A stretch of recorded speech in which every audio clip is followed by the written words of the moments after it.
જિલ્લાનો મારો પ્રશ્ન પૂછેલો હતો ત્યારે છેલ્લા 2 વર્ષમાં બનાસકાંઠામાં 1060 અને અમદાવાદ જિલ્લામાં 1449 નવજાત શિશુઓના મૃત્યુ થયા છે। એની પાછળના એમને કારણો બતાવ્યા કે જન્મતી વખતે ઓછું વજન, ડાયરિયા, તાવ જેવી અનેક બીમારીઓ બતાવી। એક બાજુ રાજ્ય સરકાર એનો ICDS વિભાગ હોય, આરોગ્ય વિભાગ હોય, અન્ય પુરવઠામાં જે બાળકોના પોષણ માટેનો જે કંઈ કરિયાણું આપવામાં આવતું હોય, 3 વિભાગો જે એનું મેનેજમેન્ટ કરતા હોય, છતાં 2 જિલ્લાના આંકડા એ 2500 ને ઉપર હોય તો સમગ્ર ગુજરાતમાં નવજાત શિશુઓના મૃત્યુ કેટલા હશે એ આપણા ગુજરાતનું એક આવનારું ભવિષ્ય છે એના માટે એક ચિંતા ગણી શકાય। ડેરીઓ મારફત હોય એના અનેક પ્રકારના ખર્ચા, લાખો કરોડો રૂપિયાના બિલ ઉધારવામાં આવતા હોય તો જે કાંઈ એની માતૃશ્રી પ્રેગ્નેન્ટ હોય એ સમયગાળાની અંદર એની જે હેલ્થ વિભાગ અને જે આરોગ્ય વિભાગની જે ટીમો છે એ સમયસર પોતાનું કામ ના કરતી હોય અને એટલા માટે કરીને જન્મતા જ બાળકનું મૃત્યુ થાય છે। કુપોષણ એ બનાસકાંઠા સમગ્ર ગુજરાતની અંદર પહેલા નંબરે છે। આપણે એમ કહીએ કે બનાસકાંઠા દેશનો અને એશિયા ખંડમાં સૌથી વધારે દૂધ ઉત્પન્ન કરતો જિલ્લો છે તો એ જ જિલ્લાના બાળકો એ આખા ગુજરાતમાં પહેલા નંબરની અંદર કુપોષણ હોય અને જન્મતાની સાથે મૃત્યુ દર પણ આવડો મોટો હોય તો હું માનું છું ક્યાંક ને ક્યાંક જે કાંઈ નુકસાન થઈ રહ્યું છે એની પાછળ જવાબદાર કોણ?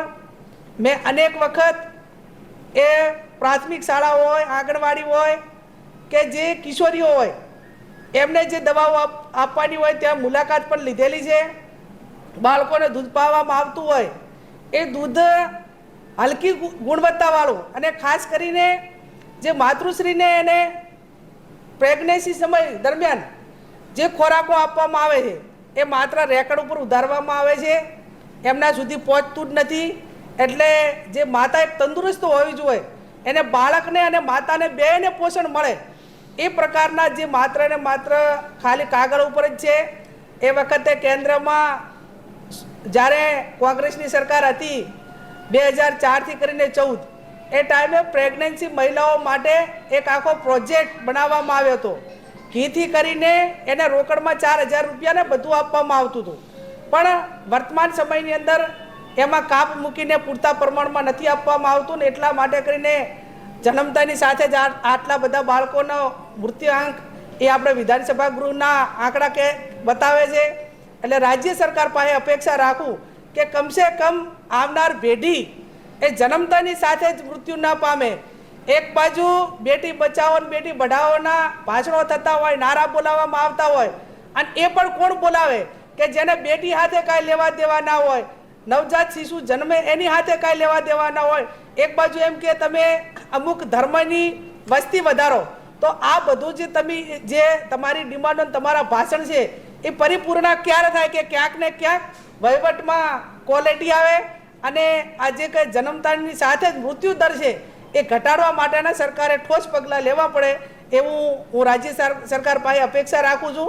અને આવનાર પેઢીનું તમે ભલું ઈચ્છતા હો તો ભાષણ નહીં પણ વહીવટી રીતે પગલાં લઈને જે વિસ્તારની અંદર હેલ્થ સ્ટાફ હોય કે જે આપણો આરોગ્ય વિભાગ હોય એ જ્યાં ડૉક્ટરોની જગ્યાઓ હોય તો ખાલી હોય તો એ ભરો। મોટા ભાગની તમામ જગ્યાઓ આરોગ્યની અંદર ખાલી છે ને એના કારણે કરીને આ મુખ્ય કોઈ એનું કારણ હોય તો પણ આજ છે। એટલે રાજ્ય સરકાર પાસે આ પગલાની અપેક્ષા રાખું છું। જન્મતાની સાથે જ તમે એને મારો છો તો એનું પાપ એ તમારા બધાના રાજ્ય સરકારના ભાગમાં ના આવે એટલા માટે કરીને સમયસર પગલાં લેવા મારી વિનંતી।